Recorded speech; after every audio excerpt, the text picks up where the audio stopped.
Now turns to Part 1. Part 1. Time to look at questions 1 to 4.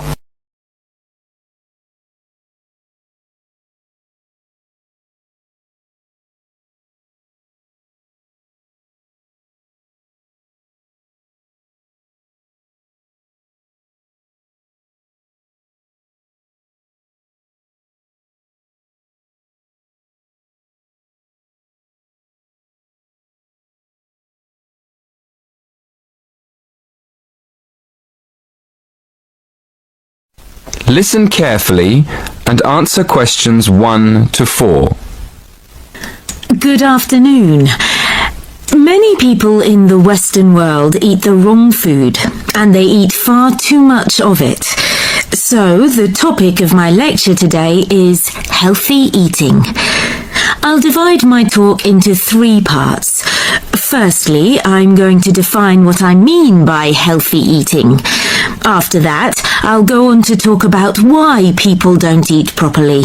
And then I'll finish my lecture with some ideas for improving the situation. Right. So, what do I mean by healthy eating? Well, some people might think it means eating a lot of meat. Of course, vegetarians wouldn't agree with this. They think eating meat is very unhealthy. Other people think that eating a lot of cabbage is good for you, or a lot of salad. Well, naturally, cabbage, salad and meat can all be part of healthy eating. But for me, healthy eating means 2 things. One is eating a balanced diet, and the other is eating the right amount of food. In my opinion, a balanced diet means eating a variety of foods, including meat, vegetables, fruit, cereals, and dairy foods. Obviously, the amount of food we should eat is more difficult to decide. It depends a lot on how active we are. Before you hear the rest of the conversation, you have some time to look at questions 5 to 10.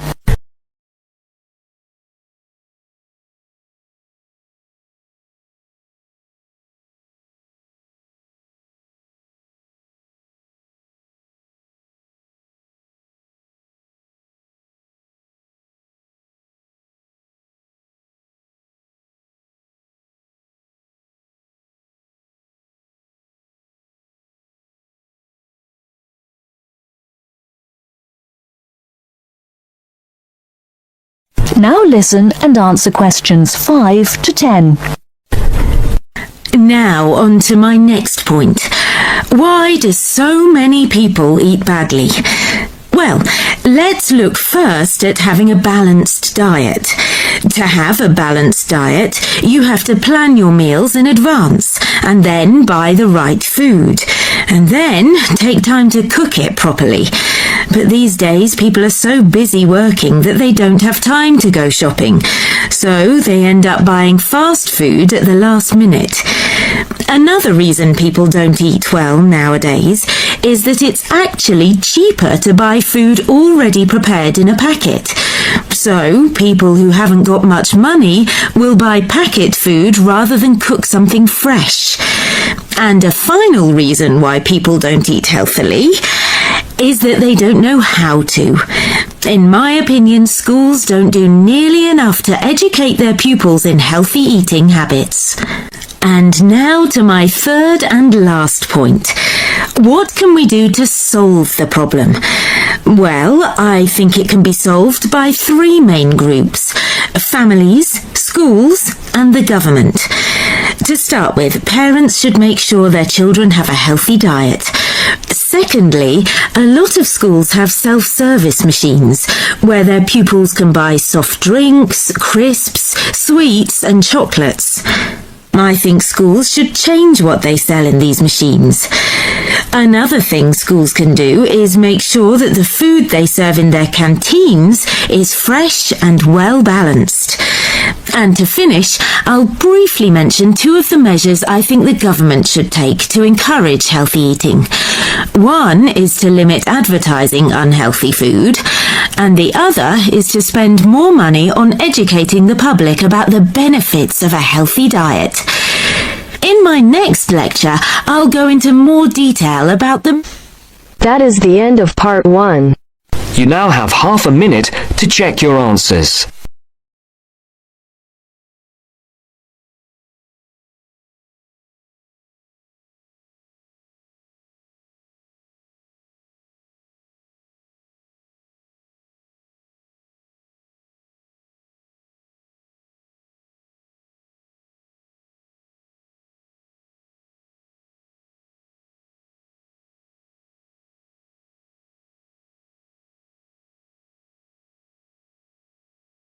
Now turns to Part 2.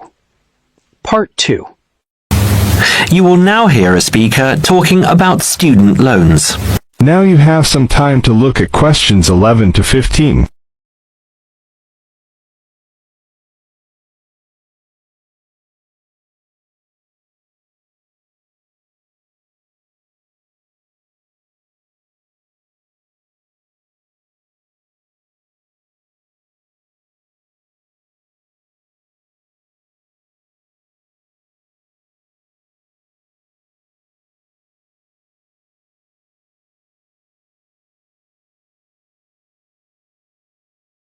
Now listen carefully and answer questions 11 to 15. Thanks for turning up today, and welcome to this short talk on student loans. What you'll hear from me today are a few starting points, which should guide you in the right direction for what is suited for you. I'm assuming that most of you have an account at a bank or building society that you can draw funds from. These funds will either be your own or through a loan you may have with the bank. You may even have a credit card you can use. If you don't have a bank account, I suggest you open one with one of the major banks.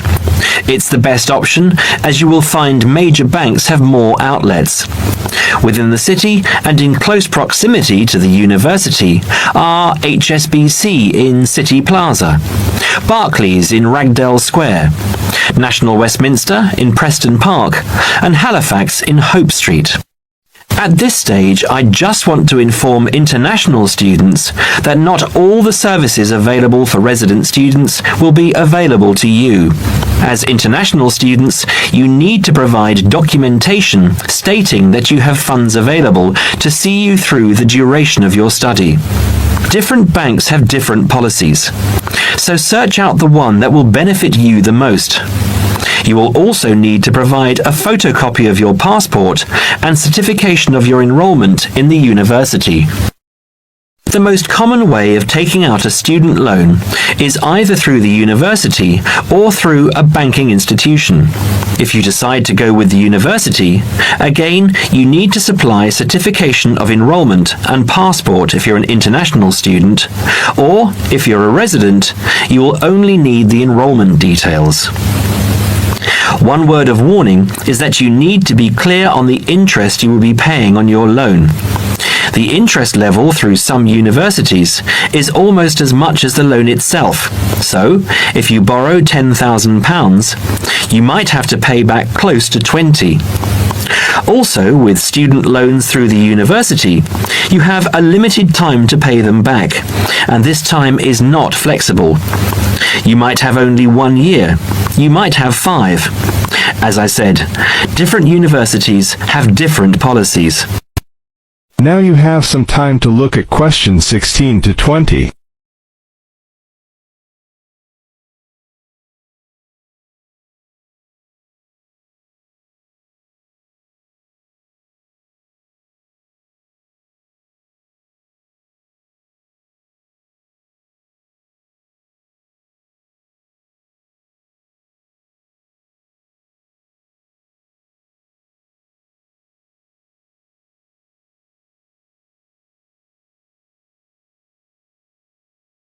Now listen carefully and answer questions 16 to 20. This university, for example, has an interest rate of 23.5%. It's quite high, but not as high as many of the other larger universities. The other option is to take out a loan through your bank. You will find that most banks will have lower interest rates than the university. They average roughly between 14.5 to 18.5%. Banks also give you an option of over how many years you want to make repayments. You can basically choose to pay it back in a year or in 10, even more if you are finding it difficult. Make sure you have an account with the bank you decide to go with. Either a current account or a savings account is enough. With either of these accounts, you can use your card to make withdrawals and deposits from automatic teller machines at any time, and make payments over the internet if you choose. You can also use Maestro, one of the systems which automatically take the money from your account at a time that you have specifically stated, and deposits it into a nominated account of your choice. You might decide to have £150 taken out each month, and each month this is what will happen. Also, check what fees apply with what services. Some services are free of charge, but they are few and far between. Okay, so that's all from me. If there are any questions related to what I've covered today, please raise your hand. That is the end of section 2. You now have half a minute to check your answers.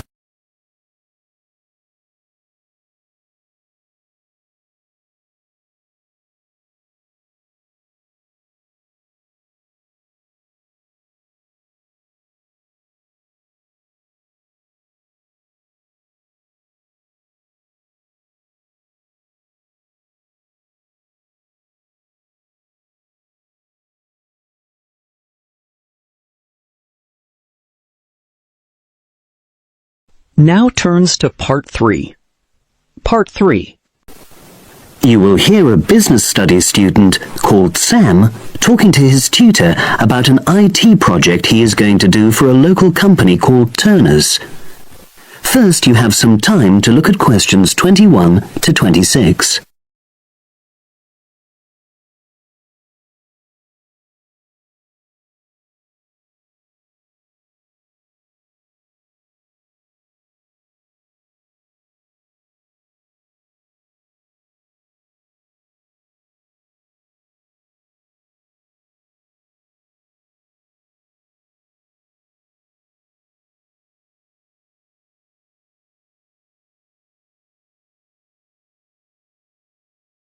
Now listen and answer questions 21 to 26.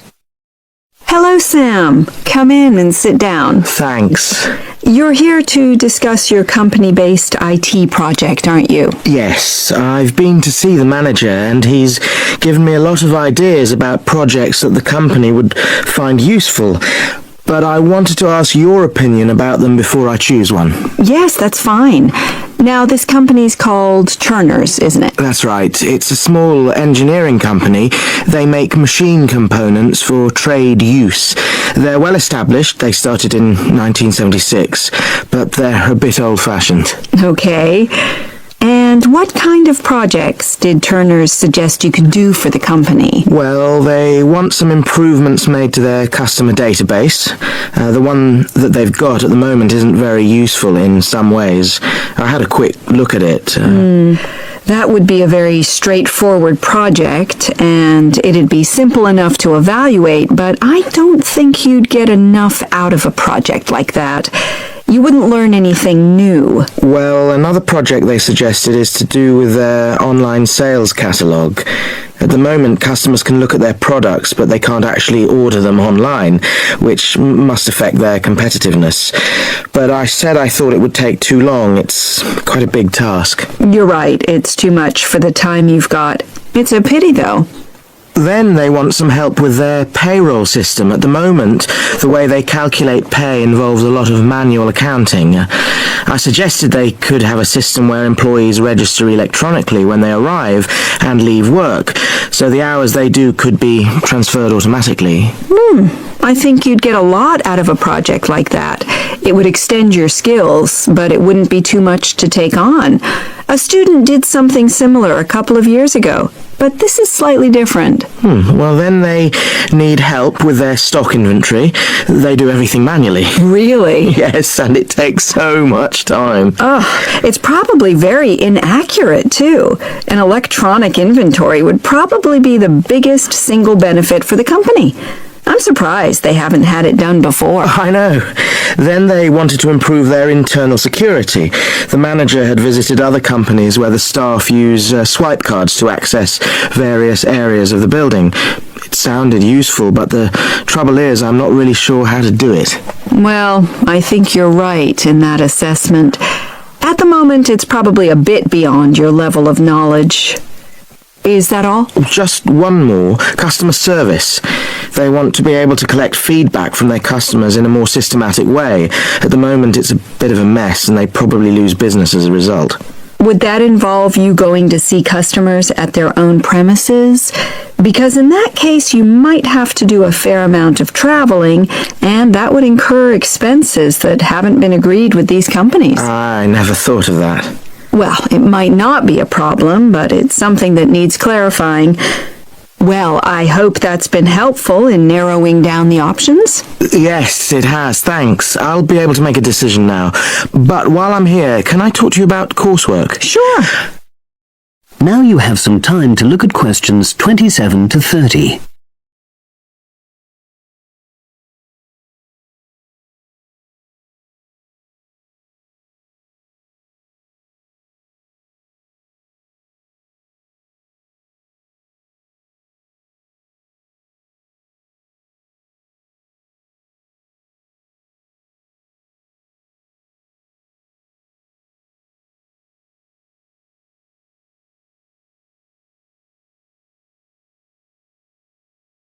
Now listen and answer questions 27 to 30. I'm not very happy about the way our group assignment is working. There are some problems. Oh dear. Are people just not getting on with each other? That's the worst thing. Actually, we're all friends, it's not that, but when we're having a discussion about the assignment, one or two people end up doing all the talking and the rest don't say anything. It's a bit frustrating because we need plenty of debate. Well, that's a common observation.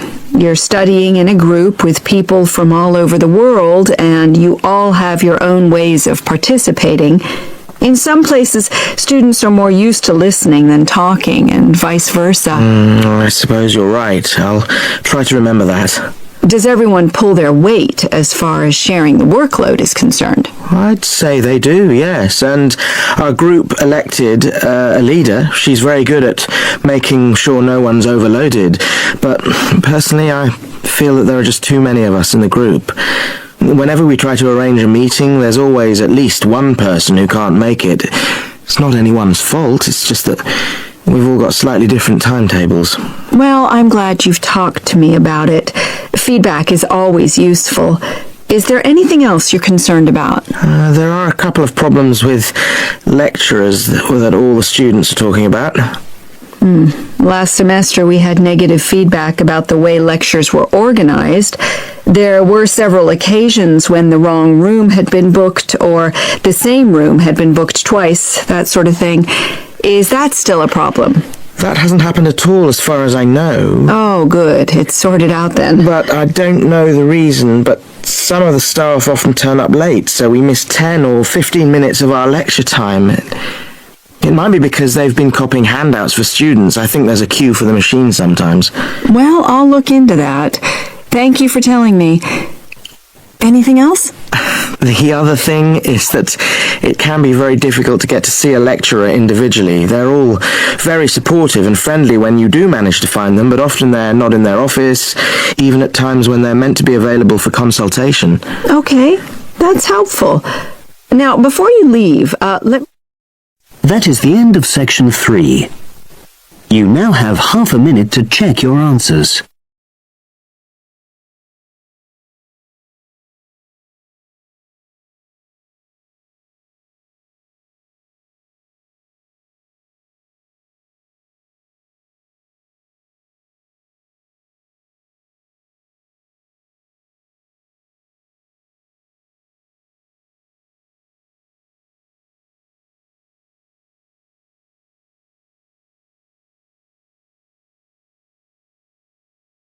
Now turns to Part 4.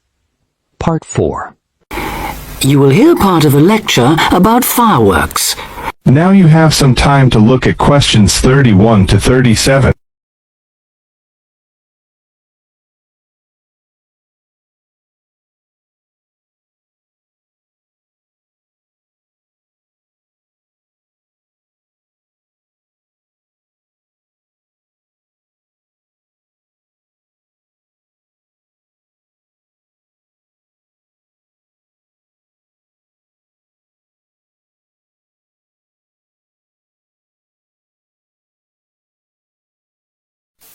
Now listen carefully and answer questions 31 to 37. Good afternoon, everyone, and welcome to this short talk on the subject of fireworks. Now, fireworks, as I'm sure many of you know, were invented in China, though there has long been disagreement as to exactly when, or even in which century. The consensus nowadays, though, is that it was in the 6th, as there is considerable evidence of war rockets being made then.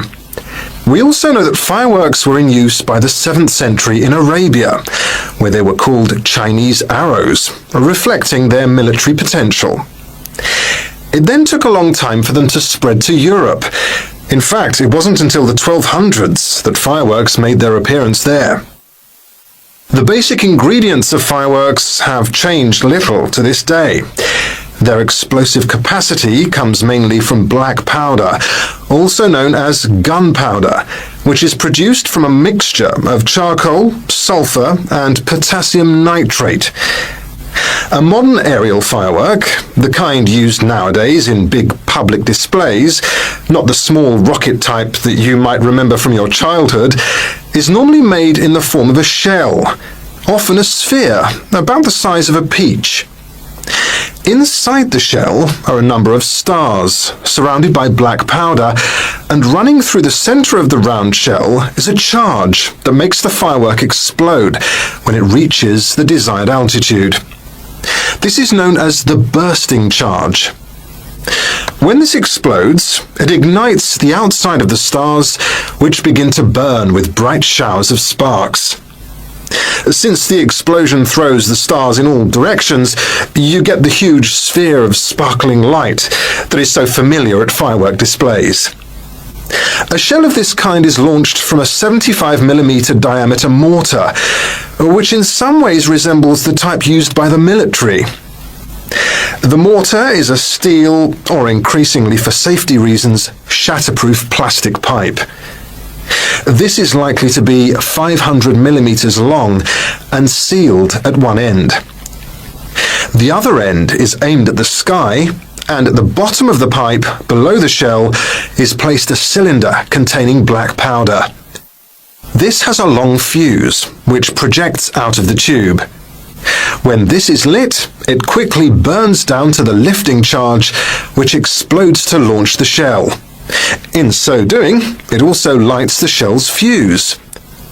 The shell's fuse burns while the shell rises to its correct altitude and then ignites the bursting charge so it explodes. Now you have some time to look at questions 38 to 40.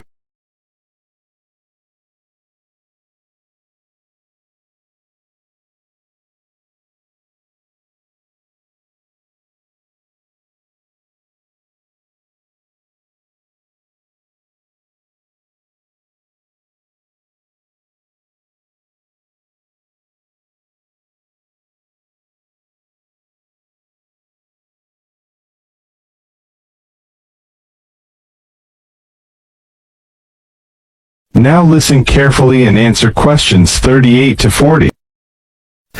More complicated shells are divided into sections and burst in 2 or 3 phases. Shells like this are called multi-break shells. They may contain stars of different colours and compositions to create softer or brighter light, more or less sparks, etc. Some shells contain explosives designed to crackle in the sky, or whistles that explode outward with the stars.